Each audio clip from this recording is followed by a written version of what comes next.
Hi ನಮಸ್ತೆ, ಎಲ್ಲರೂ ಹೇಗಿದ್ದೀರಾ?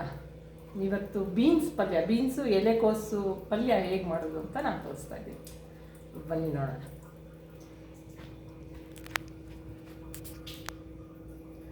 ನೋಡಿ, ಈರುಳ್ಳಿ, ಓಕೆ, ಈರುಳ್ಳಿ, ಹಸಿಮೆಣಸಿನ್ಕಾಯಿ, ಇದು ಕರಿಬೇವಿನ ಸೊಪ್ಪು, ಮತ್ತು ನಾನು ಅವತ್ತು ನಿಮಗೆ ಹೇಗೆ ಮಾಡೋದು ಅಂತ ತೋರಿಸಿದ್ದೆ. ಇದು ಹುಚ್ಚೆಳ್ಳು ಮತ್ತು ಕಡಲೆಕಾಯಿ ಬೀಜ ಪೌಡರು, ಓಕೆ.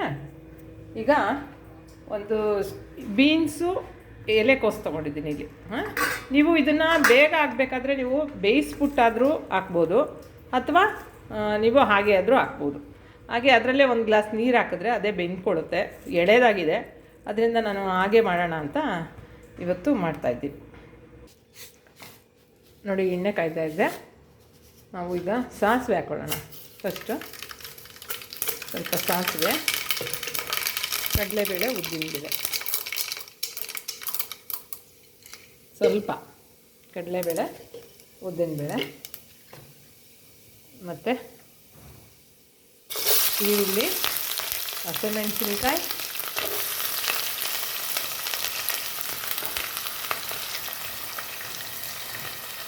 ಕರಿಬೇವಿನ ಸೊಪ್ಪು,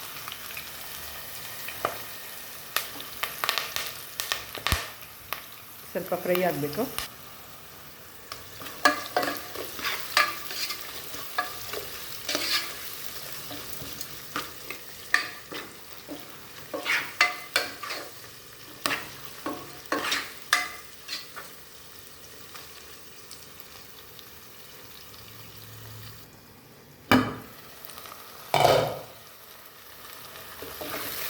ಈಗ ಈರುಳ್ಳಿ ಒಂದು 60-70% ಬೆಂದಿದೆ. ಈಗ ನಾವು ಹೆಸರುಬೇಳೆ ಹಾಕೋಣ. ಒಂದು 4-5 ಸ್ಪೂನ್ ಹೆಸರುಬೇಳೆ ನೆನೆಸಿದ್ದೆ ನಾನು. ಹೆಸರುಬೇಳೆ ಹಾಕೋಣ.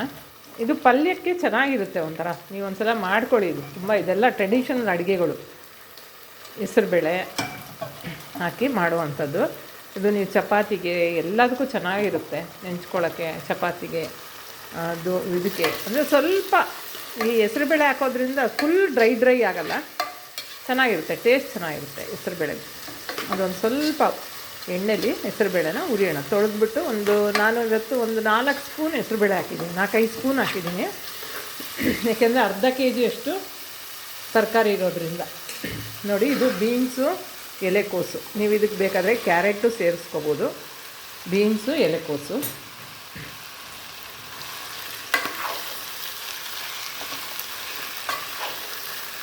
ಸ್ವಲ್ಪ ಚೆನ್ನಾಗಿ ಉರಿಬೇಕು, ಎಣ್ಣೆಯಲ್ಲಿ ಉರಿಬೇಕಿದು. ಇದು ನೋಡಿ, ಚೆನ್ನಾಗಿ ಎಣ್ಣೆಯಲ್ಲಿ ಫ್ರೈ ಆದರೆ ಚೆನ್ನಾಗಿರುತ್ತೆ ಪಲ್ಯ.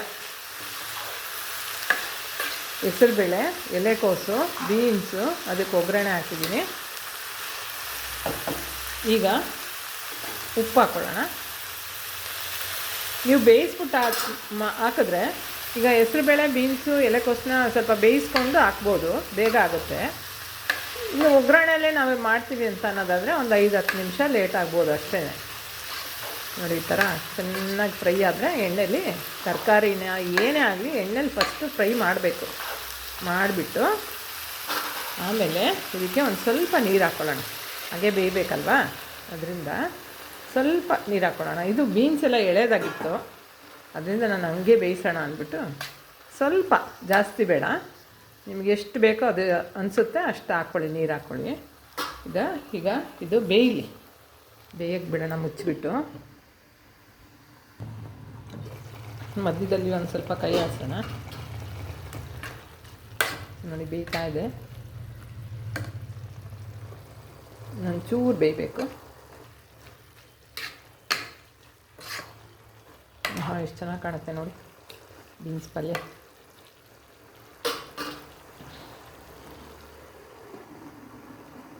ಸ್ವಲ್ಪ ಬೇಯಲಿ.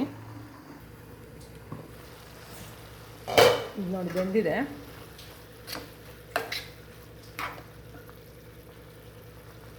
ನೋಡಿದ್ರಾ, ಚೆನ್ನಾಗಿ ಬೆಂದಿದೆ. ಸಾಕು, ಇಷ್ಟು ಬೆಂದರೆ ಸಾಕು. ತುಂಬ ತೀರಾ ಕಚ್ಚ ಅನ್ನಂಗೂ ಇರಬಾರ್ದು, ತುಂಬ ತೀರನೂ ಬೆಂದೋಗಬಾರ್ದು. ಒಂದು 80% ಬೆಂದರೂ ಸಾಕು. ಈ ಟೈಮ್ನಲ್ಲಿ ನಾನು ನಿಮಗೆ ಹುಚ್ಚೆಳ್ಳು ಮತ್ತು ಕಡಲೆಕಾಯಿ ಬೀಜನ ಹುರ್ಕೊಂಡು ಪೌಡ್ರ್ ಮಾಡಿ ಇಟ್ಕೊಂಡಿರ್ತೀನಿ, ಅದನ್ನು ಹಾಕ್ತೀನಿ. ಮತ್ತು ತೆಂಗಿನಕಾಯಿ ತುರಿ, ಇದು ಅದಕ್ಕೆ ಪೌಡ್ರಿಗೆ ನಾನು ಕಾಯಿ ಹಾಕಿದ್ದೆ ನೋಡಿ. ಕೊಬ್ಬರಿ ಹಾಕ್ತಾಯಿಲ್ಲ ಇವತ್ತು, ತೆಂಗಿನಕಾಯಿ ತುರಿ ಹಾಕ್ತಾಯಿದ್ದೀನಿ. ಏನು ಸೂಪರಾಗಿರುತ್ತೆ ಗೊತ್ತಾ ಈ ಪಲ್ಯ. ನೀವೊಂದು ತಿಳಿ ಸಾರು ಮಾಡಿಬಿಟ್ಟು ಈ ಪಲ್ಯ ಮಾಡ್ಕೊಬೋದು ಆರಾಮಾಗಿ, ತುಂಬ ರುಚಿಯಾಗಿರುತ್ತೆ, ತುಂಬ ಟೇಸ್ಟಾಗಿರುತ್ತೆ. ಇದೆಲ್ಲ ಮೊದಲು ಆವಾಗ ನಮ್ಮಮ್ಮ, ನಮ್ಮ ದೊಡ್ಡಕ್ಕ, ನಮ್ಮ ಅಕ್ಕಂದಿರು ಎಲ್ಲ ಮಾಡುವಂಥದ್ದು ಇದು ಅಡುಗೆಗಳು. ಮಾಡ್ಕೊಳ್ಳಿ, ತುಂಬ ಚೆನ್ನಾಗಿರುತ್ತೆ. ಜಾಸ್ತಿ ಮಸಾಲೆನೂ ಇಲ್ಲ, ಏನೂ ಇಲ್ಲ, ಹೊಟ್ಟೆ ತುಂಬ ತಿನ್ಬೋದು. ಚಪಾತಿಗಂತೂ ಸೂಪರಾಗಿರುತ್ತೆ. ಸೈಡ್ ಡಿಶ್ ಆಗಿ ಯೂಸ್ ಮಾಡ್ಬೋದು. ನೀವು ಡಯಟ್ ಮಾಡೋರು ಹಾಗೇನೂ ತಿನ್ಬೋದು. ಇದರಲ್ಲಿ ಏನು ಎಣ್ಣೆ ಇದು ಏನೂ ಜಾಸ್ತಿ ಇಲ್ಲ, ತುಂಬ ಚೆನ್ನಾಗಿರುತ್ತೆ. ಟೇಸ್ಟ್ ಅಂತೂ ಸೂಪರ್ಬಾಗಿರುತ್ತೆ. ಈಗ ಚಳಿಲಿ ಈ ಹುಚ್ಚೆಳ್ಳು ನಾನು ಏನಕ್ಕೆ ಯೂಸ್ ಮಾಡ್ತೀನಿ ಜಾಸ್ತಿ ಅಂದರೆ, ಹುಚ್ಚೆಳ್ಳು ತುಂಬ ಒಳ್ಳೆಯದು ಚಳಿಲಿ. ಅದು ಶೀತ ಕಮ್ಮಿ ಮಾಡುತ್ತೆ ಮತ್ತು ಆರೋಗ್ಯಕ್ಕೂ ಒಳ್ಳೆಯದು. ನೋಡಿ ಎಷ್ಟು ಚೆನ್ನಾಗಾಗಿದೆ, ಬಂಗಾರದಂಗೆ ಪಲ್ಯ ಆಗಿದೆ. ಬಂಗಾರದ ಥರ ಇದೆ ನನ್ನ ಪಲ್ಯ ಅಲ್ವಾ. ಯಾರು ಬೇಡ ಅಂತಾರ್ರಿ ಈ ಥರ ಪಲ್ಯ ಮಾಡಿದ್ರೆ. ಈಗ ಡಿಶ್ ಔಟ್ ಮಾಡಿ ತೋರಿಸ್ತೀನಿ ನೋಡಿ, ಆಗಿದೆ. ಈಗ ಡಿಶ್ ಔಟ್ ಮಾಡೋಣ.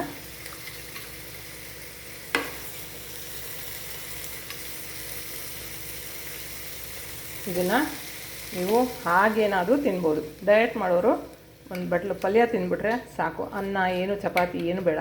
ಚಪಾತಿಗಂತೂ ಸೂಪರಾಗಿರುತ್ತೆ.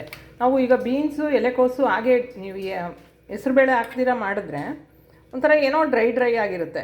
ಈ ಹೆಸ್ರುಬೇಳೆ ಹಾಕಿದ್ರೆ ಒಂಥರ ನೋಡಿ ಸ್ವಲ್ಪ ಜ್ಯೂಸಿ ಥರನೂ ಇರುತ್ತೆ, ಒಂಥರ ರುಚಿ. ಬಾಯಿಗಂತೂ ಟೇಸ್ಟ್ ತುಂಬ ಚೆನ್ನಾಗಿರುತ್ತೆ. ಎಲೆಕೋಸು ಮತ್ತು ಅದು ಏನು ಕಡಲೆಕಾಯಿ ಬೀಜ, ಹುಚ್ಚೆಳ್ಳು, ತೆಂಗಿನಕಾಯಿ ತುರಿ, ಅಬ್ಬಬ್ಬಬ್ಬ ಸೂಪರ್ ಪಲ್ಯ. ಮಾಡ್ಕೊಳ್ಳಿ ಅಂತ ಹೇಳ್ತಾ ಒಂದೇ ಒಂದು ಲೈಕ್ ಕೊಡೋದನ್ನ ಮರಿಬೇಡಿ. ನನಗೆ ಲೈಕ್ ಕೊಡಿ. ಇನ್ನೂ ಹೆಚ್ಚು ವೀಡಿಯೋಗಳನ್ನ ನಿಮಗಾಗಿ ಕೊಡ್ತಾ ಇರ್ತೀನಿ. ಒಂದು ಲೈಕ್ ಕೊಡಿ. ಹಾಗೇ ನೋಡ್ತಾ ಇರೋರು ದಯವಿಟ್ಟು ಸಬ್ಸ್ಕ್ರೈಬ್ ಮಾಡಿ ಅಂತ ಹೇಳ್ತಾ ಇವತ್ತಿನ ವೀಡಿಯೋ ಮುಗಿಸ್ತೀನಿ. ಹರಿ ಓಂ, ಜೈ ಭಾರತ್ ಮಾತಾ.